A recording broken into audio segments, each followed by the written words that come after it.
Stephen Myron was confirmed. Mr. President, he signed Stephen Myron's commission. So he is now on the Fed. I'm going to call him in a few minutes from the helicopter. And he's a good man. Most of you know him. He's very talented. He'll have a big influence on this, on too late getting his rates down again. Who knows? You never know with too late, but he's done a lousy job. The rates should be much lower, much lower. But I just signed his document and all of the papers, and Steve Myron is now on. Israel's ground offensive is now underway in Gaza City. Your reaction to it? We're going to see what happens because I hear Hamas is trying to use the old human shield deal, and if they do that, they're going to be in big trouble. They're going to be in big trouble. They put it out 2 days ago that they're going to use the hostages as human shields. And that's something that has been done for a long time, you know? What do you hope to accomplish? Let me tell you, if they do that, they're in big trouble. Do you believe the Federal Reserve is an independent body? What do you think about the independent? It should be, but I think they should listen to smart people like me. I think I have a better instinct than him. If you look, all the economists got it wrong. I got it right along with one other people out of 100. So they should listen to people that are smart. Nothing wrong with that. But they have to make their own choice. But they should listen. Before the invasion, did you speak to Prime Minister Netanyahu? No, I didn't. What about the idea of Israel beginning this ground offensive in Gaza City? Do you support that? Well, I have to see. I mean, I don't know too much about it. I can tell you that if they put the hostages in front of them, Hamas, as protection, as they call them bodyguards, Hamas is going to have hell to pay. Trip to the UK today. What do you hope to achieve? Well, my relationship is very good with the UK, and Charles, as you know, who's now king, is my friend. And it's the first time this has ever happened where somebody was honored twice, so it's a great honor. And this was at Windsor. They've never used Windsor Castle for this before. They used Buckingham Palace. And I don't want to say one's better than the other, but they say Windsor Castle is the ultimate, right? So it's going to be nice. But basically, I'm there also on trade. They want to see if they can refine the trade deal a little bit. We made a deal, and it's a great deal. And I'm into helping them. Our country is doing very well. We've never done this well. We're having trillions of dollars coming because of the tariffs. And they'd like to see if they could get a little bit better deal. So we'll talk to them. But primarily it's to be with Prince Charles and Camilla. They're friends of mine for a long time, long before he was king. And it's an honor to have him as king. And, you know, I think he represents the country so well. I've watched. He's such an elegant gentleman, and he represents the country so well. After Robert Redford passed away today, did you hear about this? Wow. It's barely in his sleep at his home. Well, that's a good way to go, I guess. But I'll say Robert Redford was great. He had a series of years that there was nobody better. This just happened, I guess. Wow. He died in Utah in his sleep. Yeah. What movie would you say you like the best? Well, you have a lot of them. Honestly, I'd say he made 7 or 8 great movies. They were really great. There was a period of time when he was the hottest. I thought he was great. On TikTok goes dark. Are you going to delay the TikTok ban? Well, we have a deal on TikTok. I've reached a deal with China. I'm going to speak to President Xi on Friday to confirm everything up. We made a very good trade deal, and I hope good for both countries, but a very different deal than they've made in the past. What companies are going to buy We'll be announcing that. We have a group of very big companies that want to buy it. And, you know, the kids wanted it so badly. I had parents calling me up. They don't want it for themselves. They want it for their kids. They say, if I don't get it done, they're in big trouble with their kids. And I think it's great. I hate to see value like that thrown out the window. So on auto executives, you know, you're talking about tens of billions of dollars. Some auto executives are concerned that compromising the 15% for auto tariffs coming in hurts American automakers. What do you say to that? Well, I haven't compromised anything. Where did I compromise? Going down to 15%. Going down to 15%. From 25. We charge that well. And where did the 25 come from? It came from there.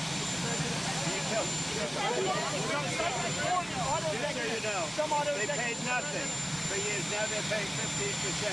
And some things can pay more, like chips can pay more. Pharmaceuticals could pay more. Yeah, there's a bigger margin. With a car, you have to make 15% before you make a profit. Pretty tough. So, don't forget, European Union is paying our country because of tariffs $950 billion. Think of that. We're talking about a year. $950 billion. Japan is paying us $650 billion. These are countries that paid us nothing until I came along. And China's paying us a tremendous tariff. You know what the tariff is, right? You know what the tariff they're paying us? What? So it's 30% for the fentanyl as well as whatever for the 301. 20% for the fentanyl. But the overall is about 55%. Okay. That's as opposed to nothing. Would you say that's a difference? We have a big decision coming up, and if the Supreme Court rules the way, hopefully they will, because, I mean, every legal expert said we win that case, but you still have to watch. And the Supreme Court's been terrific. Yeah, I think they're very fair. All I want is fairness, and we win.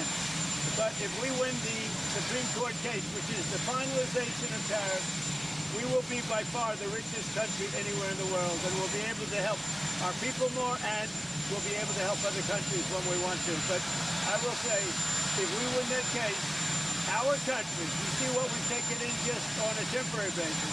We've taken in trillions of dollars, trillions with a T, and we will be by far the richest country in the world. There'll be nothing close. You know, one other thing, we'll have tremendous power to negotiate. The use of tariffs, I settled 7 wars. 4 of them was because I was able to use tariffs. Hopefully, the other day in an interview, criticized the fact that some CEOs make tons of times more in salary than average workers. Worried about polarization. Do you share that concern? Well, I do say there's a big gap. I do say that. Don't forget, I'm a popularist, right? There is a big gap. Mr. President, it's been a month since you're meeting with Vladimir Putin in Alaska. A month on, do you think that meeting accomplished what you hoped? Yeah, accomplished a lot, but it takes 2 to tango also. You know, those are 2 people, Zelensky and Putin, that hate each other. And it looks like I have to sit in the room with them because they can't sit in the room together. There's great hatred there. But no, that meeting accomplished a lot. Mr. President, you don't have complete confidence in Kash Patel. What are you hoping comes from his testimony on the bill today?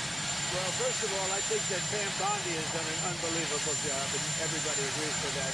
And Kash, you know, if you take a look at what he did with respect to this horrible person that he just captured. He did it in 2 days. It took other similar cases 4 days, 5 days, 4 years. If you look at certain shooters, now I have confidence in everybody in the administration.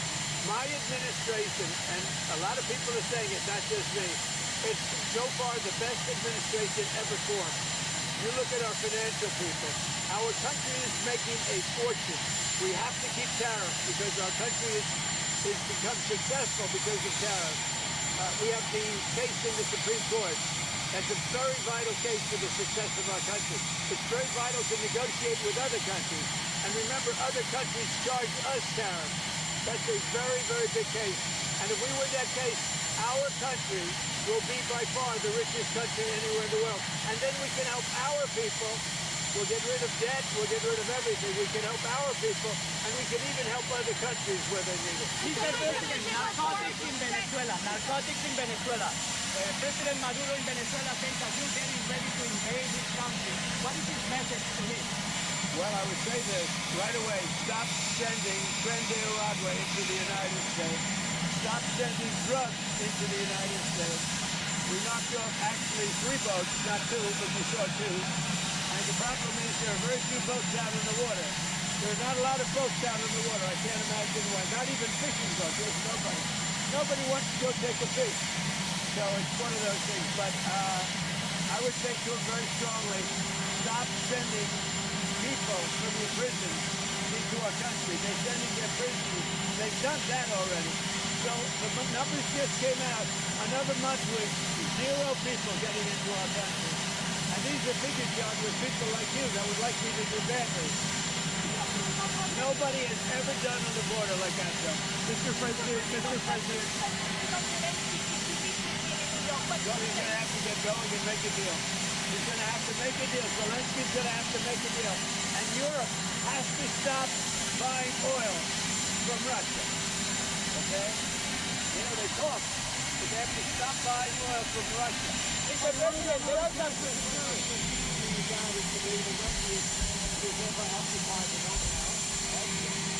How much wealthier are you now than when you returned from White House? Well, I don't know if the deals got made for the most part, other than what my kids are doing. You know, they're running my business. But most of the deals that I've made were made before. And that's what I've done for a life. I'm just building, like I'm building a building here. You know where I'm building? You know what? You see that area? Yeah. That is going to be the greatest ballroom anywhere in the world. And for 150, so it gives me pleasure to do it for the country. And I'm paying for it. I'm paying for it. The country is not, and that's an expensive ballroom. I think it'll cost $250 million, and it will be, I think, the finest ballroom. So for 150 years, John, you know this? They've wanted a ballroom, and now they're going to finally have it, and it's going to knock your socks off. President Trump said a president in office should be engaged in so much business activity. Well, I'm really not. My kids are running the business. You know what the activity, where are you from? I'm from the Australian Broadcasting Corporation, Four Corners Program. Well, the Australians, you're hurting Australia, right? In my opinion, you are hurting Australia very much right now. And they want to get along with me. You know, your leader is coming over to see me very soon. I'm going to tell him about you. You set a very bad tone. Go ahead, John. Maybe you can set a nice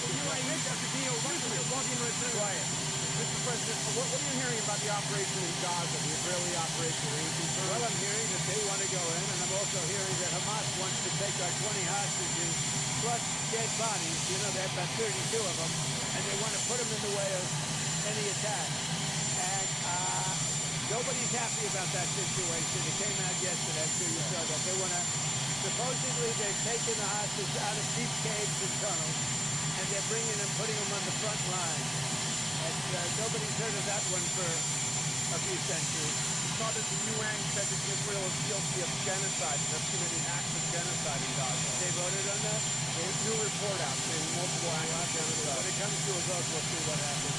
That'll come to a vote, so we'll see what happens. And what do you make Pam Bondi saying she's going to go after hate speech? Is that, I mean, a lot of people, a lot of your allies say hate speech is free speech. You probably go after people like you because you treat me so unfairly with hate. You have a lot of hate in your heart. Maybe they'll come after ABC. Well, ABC paid me $16 million recently for a form of hate speech, right? Your company paid me $16 million for a form of hate speech. So maybe they'll have to go after you. Look, we want everything to be fair. It hasn't been fair. And the radical left has done tremendous damage to the country. But we're fixing it. We have right now the hottest country anywhere in the world. And remember, 1 year ago, our country was dead. And now Washington, D.C. is fixed, and I fixed it. The mayor was fine. The mayor was just fine. Okay? The mayor had the fixed city for many years. He's been mayor for many years. The one that fixed it was me and my people. And it is so safe. You can take your beautiful wife tonight and have dinner down there. You won't be shot. You won't be accosted. You won't even be looked at incorrectly by anybody. Washington, D.C. is safe. Now we're going to Memphis, where it's pretty rough, to put it mildly. And then we're going to have to go. A friend of mine who is a big railroader, he stops in all the cities. He knows every city. He said, sir, you have to save Chicago. So I'm going to go to Chicago early against Frisco. Frisco's nothing. If Frisco is smart, he'd say, please come in. So last week, over the last week and a half, 11 people in Chicago were killed, murdered, and 38 were shot. And then Frisco, and by the way, this is going on constantly. If they lose less than 6 or 7 people a week with murder, they're doing a great job in their opinion. Chicago is a death trap. And I'm going to make it just like I did with D.C., just like I'll do with Memphis South. Remember this. So a man comes into my office, one of the biggest businessmen. I'll tell you, he runs Union Pacific. Is that the biggest railroad in the world, I guess? And he started off as a railroader. He was running a railroad, a little caboose. He was in a caboose. Now he runs the whole damn thing. 45 years ago, he started off in a caboose. I don't know what that's all about. And he became the top, so that's a good place to start. But he came in, he knows the country intimately. He's looking to do a merger by another railroad, the one that we're having a little problem in Palestine, and they want to buy that railroad, as you know, pretty popular. But I sat with him and I talked, I said, so you know every city? Yes, sir, I go into every city and I have for 45 years. I said, where would you go next? He said, St. Louis is in big trouble. He said, but Chicago is a great city. You can save Chicago, sir.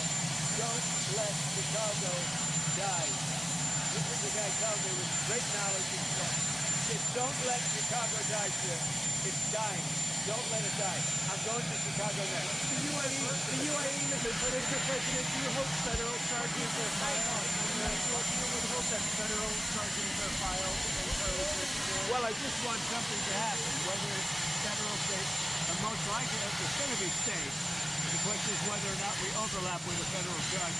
So they're looking at that. But the state is very confident. The governor's doing a very good job. As you know, they have the death penalty.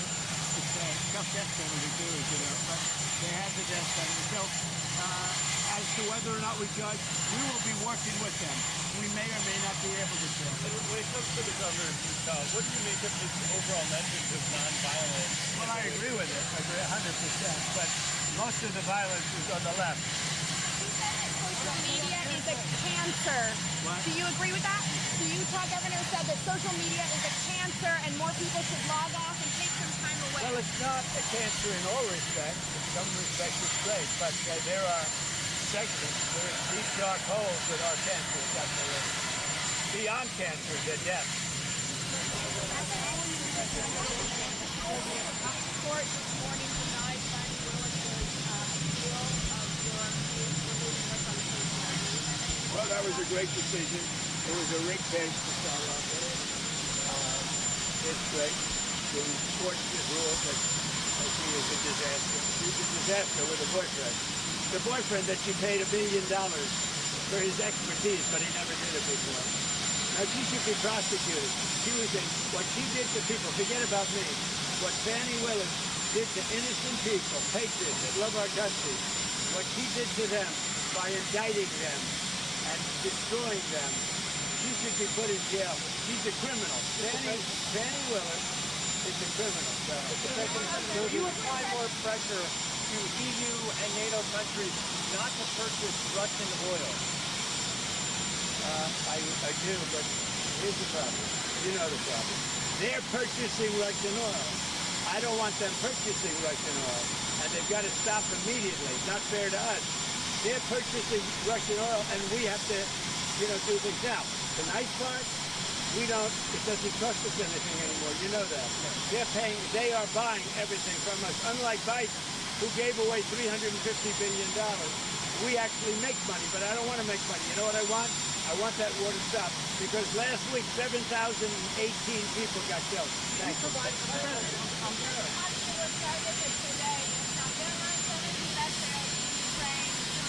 Where are you from? Will they come and do you know when there will come the veterans? What will come? The veterans. You know 70 veterans to Ukraine 2 months ago. Let me just tell you, I love Ukraine. I love the people of Ukraine. That's why I thought that was a little Ukrainian accent. But the country is in serious trouble. It should have never happened. It's a war that should have never happened. The country's in very serious trouble, but I'm going to get it stopped. I've done seven countries. I've stopped 7 wars in the last 8 months. I thought that would have been the easiest because I know Putin, but it's not. Because there's tremendous hatred between Zelensky and Putin. Tremendous hatred between Zelensky and Putin. But we're going to get it stopped. We're going to.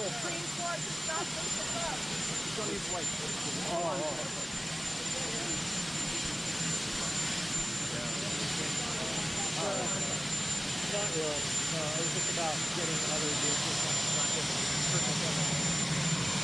How dare you!